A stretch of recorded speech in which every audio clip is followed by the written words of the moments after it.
Samahan niyo po kami sa Run, Bike, Live for a Pro-Life Nation. Gaganapin po ito sa December 8, 2013 sa SM Marikina from 5 a.m. to 9 a.m.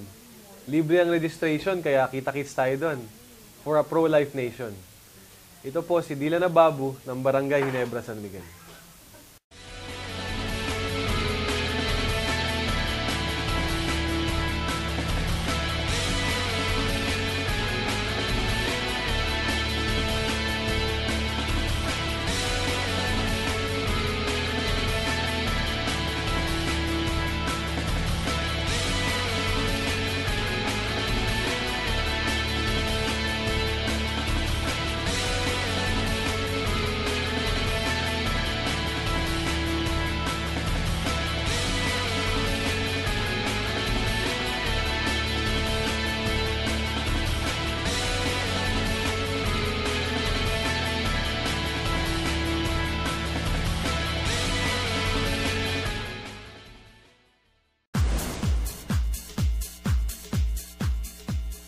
We're back mga kaibigan, Sports Chat dito po sa PTV Sports. Ako si Dennis Principe at ito, isang magandang event ang pag-uusapan natin because 2-in-1. No? In one day, dalawa pong event no, na magkasabay pero parehong organizers at mga talaga namang masabi po natin mga credible na organizers. Pag-uusapan po natin ay itong Run, Bike, Live for a Pro-Life Nation. Ito po yan sa atin ng Pro-Life at ang magbibigay po sa atin ng detalye tungkol po dyan ay ang kaibigan po na si Ginoong Ali de los Reyes. Sir, magandang hapon po sa iyo.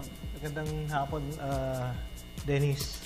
Yan. At kanyang kasama naman dito ay ang Vice President of Pro-Life Philippines, Mr. Willie Arcilla. Sir, magandang hapon po. Magandang hapon po. Okay, siguro. Kaya na magkwento, ano ba itong ating gagawing Run, Bike, Live for a Pro-Life Nation? Dennis, itong Run, Bike, Live for a Pro-Life Nation ay isang run, bike event na gagawin sa Marikina sa December 8. Ito ay isang event para sa pro-life na ang main goal is to generate funds. Okay. Para itaguyod ang ginagawa ng pro-life. Alright. Para malaman ng tao kung ano talaga yung pro-life, let me introduce Willie sa inyo. Ako, pro-life ako no? Oh. Lalo na sa mga ganito, mga events, yung mga palabas, yung mga nakikita natin na, alam mo na, mga pinag-uusap. Kasi we're talking here about pagiging, yung religious natin, yung strong family values, di ba? Kasi madalas sa papanood natin, sina-highlight yung mga naghihiwalay, ba't naghihiwalay, yan ang pinapalabas, no? But the pro-life na sports ang tinitingnan yung vehicle para i-promote yung values ng isang matibay na pamilya.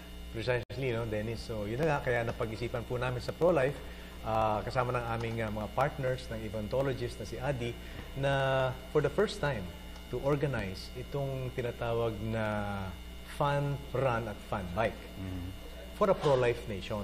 Okay. Kung saan natin itataguyod, ipopromote, strengthen at defend yung ating mga cherished values na banggit mo nga, ang buhay, ang pamilya, at marriage, no?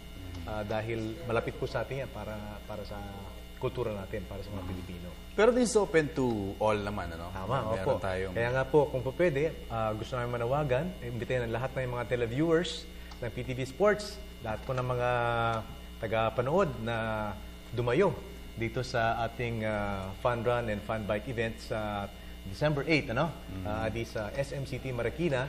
At ang rota niya ay yung Marikina Riverbanks. So, napaka-refreshing. Alam mo naman, no? Yeah. Nature, you have the Marikina River and all the trees, malinis, no? Napakaganda po yung environment. Yeah. Adi, yung nabanggit ko kanina na dalawang events, iba yung run, iba yung bike. Kasi meron tayong tinatawag duwatlon, di ba? Run bike, di ba? Ito naman, totally separate. Okay. Totally magkaiba yung yung event niya. Yung first event is fun run, 3 km at 5 km. Mag-umpisa siya ng mga 6 o'clock a.m. Tapos yung fun ride naman, critical mass siya, would start at mga around 7:30 a.m. So, ikot lang siya sa Marikina, sa bayan ng Marikina. Katulong pala natin dito yung local government ng Marikina at saka Marikina Bikeways Office.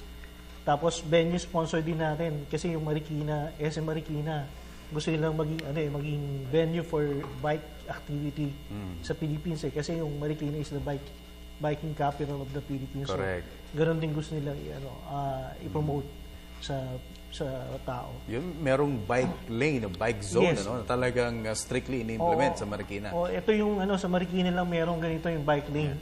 Mga last na yata sa akin update na nasa 60 kilometers Ba, mahaba yun. mahaba. At saka And, well-maintained. Yung mayor of Marikina, si Oh, Mayor si Del, Del. masyadong involved sa sports. Yun, napakaganda. Yes, oo.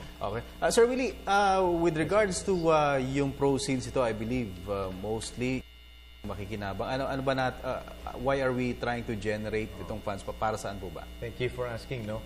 Originally, Dennis, ang objective talaga nito is to, sabi nga ni Adi, to raise funds para sa mga programs and activities ng Pro-Life Philippines. No? Mga nasa po kami, sa larangan ng paglaganap, pagturo ng mga natural family planning, and responsible parenthood, okay, yung mga teen sexuality and Christian sex education, okay, pag-promote ng mga values, value formation. Pero dahil nga sa naganap na nakarang linggo na ito na bagyo, napagdesisyonan po namin na isasama po namin bilang pakikiramay at pakikipag-isa sa ating mga kababayan na nasa lanta ng Bagyong Yolanda na ibabahagi din ang proceeds. So sa lahat po ng inyong mga tagapanood, mga televiewers dito sa PTV4, lahat po kayo inaanyayahan namin para makilahok at tumulong na rin po sa mga biktima ng Bagyong Yolanda. So dalawa na po ang beneficiary natin, Sir Dennis, no? Philippines, na para din naman sa ating mga kababayan at lalong-lalo na rin po dun sa mga nasalanta ng Bagyong Yolanda. I think it's good na yung event na ito, kung yung family natin dadali natin, after all, it's all for fun, wala naman talagang competition dito. Di ba? Yung tipong Olympics or SEA Games na dito. At ang maganda is that we are trying to embed sa ating mga kabataan yung several ways of helping, and one of them, ito nga, pagsali dito. For all ages ito, yes, for Adi. all ages to, for all ages. Yung yung sa run at saka sa kwan, kung kaya na tumakbo, tsaka kaya na magbisikleta, welcome. At saka ito nga pala, libre yung registration fee rito. Okay. Yun lang. Merong mga merchandise na available na kung gusto nila magkaroon, kagaya ng idala ko rito bike bottle. Okay. Provided ng isang sponsor natin, Iron Bike, water bike. Kung gusto nila magkaroon nito, mag-donate sila ng $250 for a good cause. Yun. Optional ito. Optional. Hindi ito yung pagsali nyo, hindi, kailangan hindi. bilhin. Libre po yung registration para mas marami So, pwede Punta kayo ron, takbo, bike. Yes. That's it. Have fun. And, And Sir help. Dennis, aside from sabi nga niya, all families, all ages, no? Young, male and female, pati rin po hindi lang mga pamilya, kundi pati po members of the clergy. Okay. Mga kaparian, mga madre, lahat po ay imbitado dito. Okay, so let's have fun and save lives. And pagtibayin po natin ang family values dito po sa ating bayan. So before we end, Boss Adi, ang huling pag-invite sa ating mga viewers. Sana ho, sumali kayo dito sa Run, Bike, Live for a Pro-Life Nation. Libre yung registration. Ngayon, kung gusto nyo i-avail yung bike jersey, gaya na itong hawak kong bike water bottle, donate na lang ho kayo ng konti. Hindi naman worth it naman yung bibigyan yung donation kasi mapupunta ho to sa mga biktima ng bagyo, at saka lindol, at saka para sa pro-life. Alright, Sir Willie? Maraming salamat po, Sir Dennis at sa PTV4 Sports sa pag-anyaya sa amin dito. At once more, inanyayahan po namin kayo makilahok at sumali po sa aming first Run, Bike, Live for a Pro-Life Nation. Okay, so, Numbers agad. Baka okay, yung numbers. Yung numbers. Thank you. For more details, Sir Adi? Paki-contact na lang yung Pro-Life Philippines, 7027. At saka cellphone Kaya mo number 0917-275-3818. Alright. Yan po mga kaibigan. Run, Bike, and Live ang programa po ng ating Pro-Life group. In the meantime, more of PTV Sports sa aming pong pagbabalik. Hi, I am Luigi Trillo and you're watching PTV Sports with Snow Badwa. Samahan niyo po kami sa Run Bike Live for a Pro-Life Nation. Gaganapin po ito sa December 8, 2013 sa SM Marikina from 5 a.m. to 9 a.m. Libre ang registration kaya kita-kits tayo doon for a Pro-Life Nation. Ito po si Dylan Ababu ng Barangay Ginebra, San Miguel.